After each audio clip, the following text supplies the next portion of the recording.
Down here with Trey Buchert, co-owner of DeWalt Cellars, and just wanted to kind of get the history of what got you into winemaking. Well, I guess if you want to go way back there, Maury, go back almost 60 years, and I'm fortunate to have my beautiful mom here with me today. Sure. And really, I think my parents instilled in me an entrepreneurial spirit, I guess, and done a lot of things over the years, a lot of little businesses and stuff. So if you really want to go back a long ways, that's kind of where it started. But John and I, we had our boys in Walla Walla. At the time in Walla Walla, back in the late 80s, early 90s, there was 3 wineries in Walla Walla, if you can believe it. Wow. And now there's like 160, 180, I don't know how many wineries are in Walla Walla, so it's really exploded. But we moved down here in 1994, went to work, bought this place about 7-8 years later in 2001, and it was just a sagebrush hill. We had no vision whatsoever of getting into the wine industry. We always enjoy going around and tasting wine around the world. It's kind of one of our little passions, but we had no vision of getting in the wine industry. Well,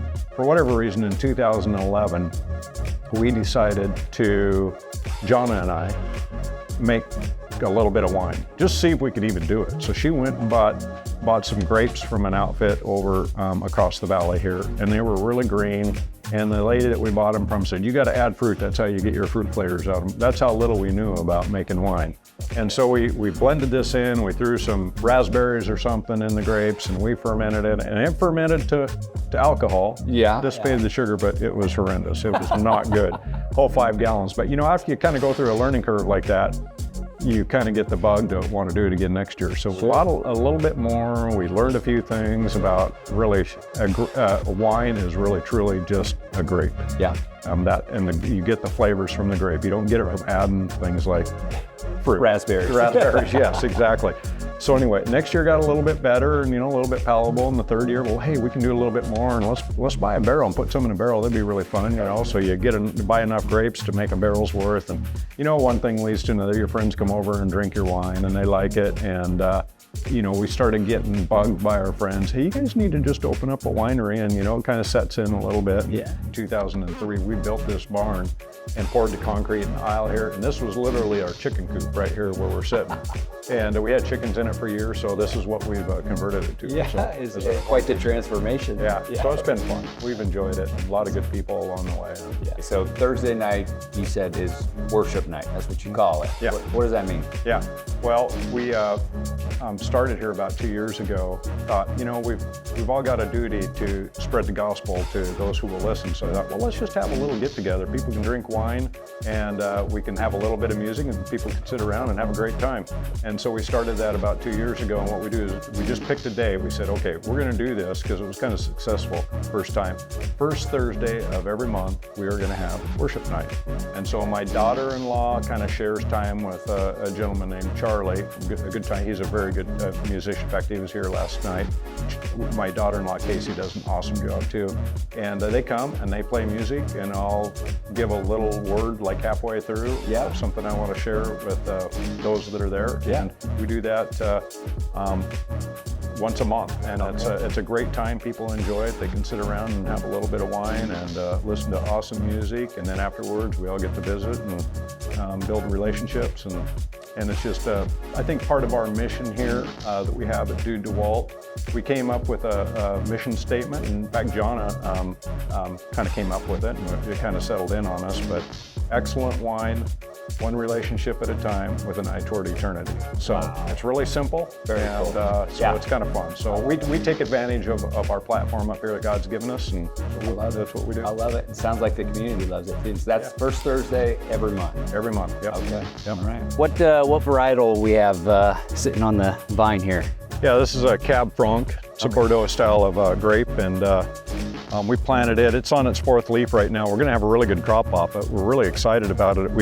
We picked our first vintage 2 years ago, and it was very small. I think we got 1 barrel out of it. And last year we had about 3 barrels, but it's been absolutely wonderful. And I was a little concerned when we planted here because this is a little bit of a northeast slope. Okay. But it gets a lot of sun, and the soil's a little heavier, and the Cab Franc has really responded well to it. So we're pretty excited about this little block. Yeah, you guys are kind of perched up on a hill, so you get good sun exposure all the way around. Pretty much, yeah. Yeah. Unless we got too many shade trees in the spot, like back in there, you can see. But yeah, for the most part, we do good here. So you got mostly or all red varietal on the property.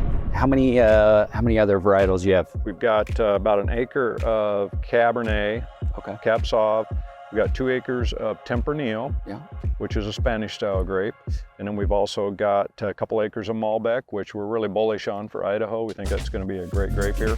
Yeah. And then we got this Cab Franc and 1 acre of Syrah as well. So the Syrah, we have chosen for the last 2 years, including this season, to make a rosé out of it. So we picked it a little bit early, and it actually did really well at the Idaho wine competition. So we're going to stick with it another year and see how it goes. So I like it. I like it.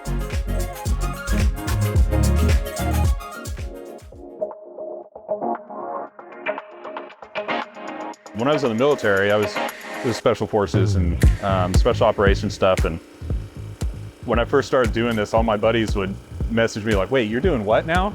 Yeah. Like, and I used to skydive on weekends and like do all that stuff. And then my buddies are like, "How'd you get there?" So I've made wine anywhere from a tractor shed to a big state-of-the-art facility.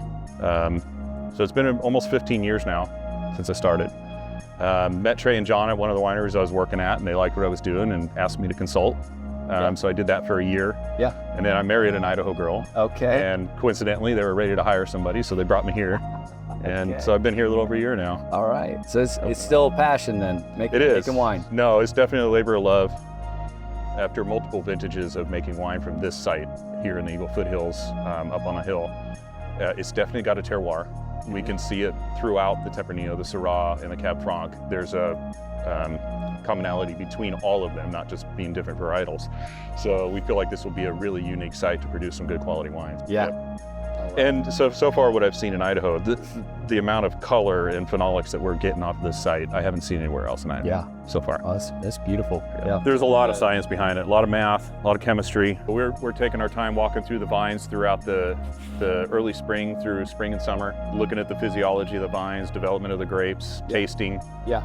And then we'll pull samples when we start getting pretty close to harvest, and we squeeze those up, look at the sugars, look at the pH and the acids, and try to determine when it's ready.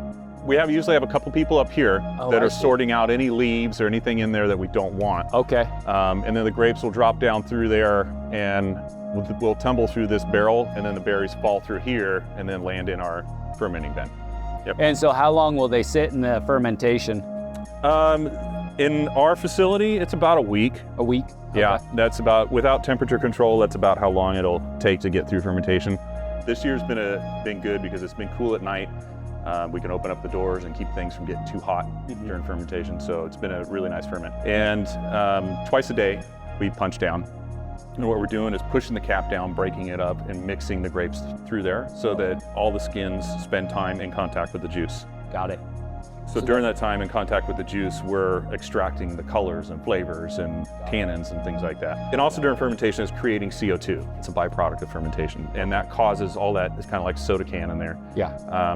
So all that fizziness is creating air pockets that want to rise up, and these skins end up out of the juice. So we got to mix it up, break it up a couple times a day, and get it down in there.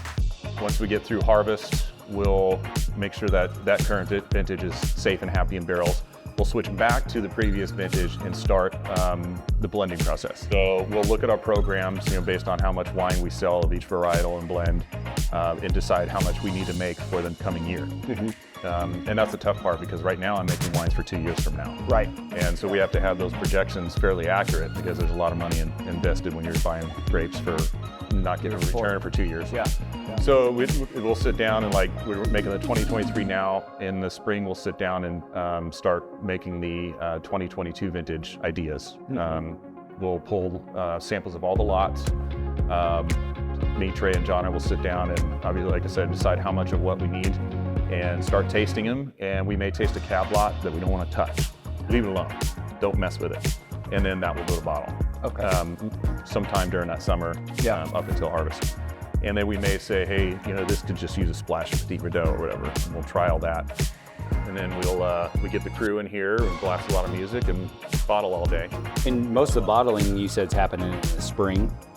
Starts in, it starts a little earlier with whites, but the red wines will start probably late spring. Okay. And then try to get it done by late August before harvest kicks in. This is one of those wines, when you pour a glass of it, let it sit for a bit. Taste a little bit here, taste a little bit there. When you pour that glass, you just don't run off and start chugging it. Take the time to let it sit, evaluate it, play with it, and just see how it changes, like we were just talking about. Swirling is just my thing. I do it without even thinking about it anymore. When you do that, you're creating more surface area of the wine and filling the glass with the aromas. That is something tangible. So you do that, you get a lot of that aroma going in there. And just a nice slow sniff and smell it and think about what it is you're smelling. And the thing about that is it's more subjective. So there have been descriptors of things like chewed leather or things like that. Most people, tobacco. When I was young, I tried the whole chewing tobacco thing, but I was an outfielder when I was a kid playing baseball too, and I would get bored and chew on my gloves, the strings. So I know what that leather tastes like. Yeah, so, but I don't know what cassis is or things like that. It might be in there because I don't have it. So people will talk about it like, oh, I smell this, I taste that. There's no wrong answer with that, right? Because what is in your mind and what you grew up with may occur to you, but not to somebody else. So you give it a nice, and really you only have 3 things you taste with your tongue. Salt, bitterness, and acid. But you have like 3,000 or something things you taste with your nose. So if you couldn't smell, I know somebody that bumped their head real hard in a jump in the military, he can't taste, but he can smell. And there are people that can't smell, like after COVID, and they can hardly taste either. So if you were to lose some sense of smell, things would taste completely different to you. Right.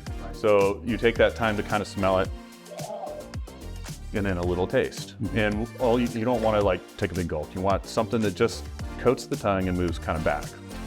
And you're gonna taste more of kind of what happens on the tip of the tongue, and then to the middle, and then to the back. And then a lot of times with enough viscosity, it goes to the outside. So you're talking about when something kind of opens up with a flavor on the tip of the tongue, and then the finish is basically what you're tasting on the back of the tongue. And then the lingering effects, like a minute later, what are you still tasting? And that's gonna change over time. Well, thank you for taking the time to chat with us today and show us around. We got to see a lot of really cool stuff. So thank you, and we'll definitely be back. Yeah, anytime.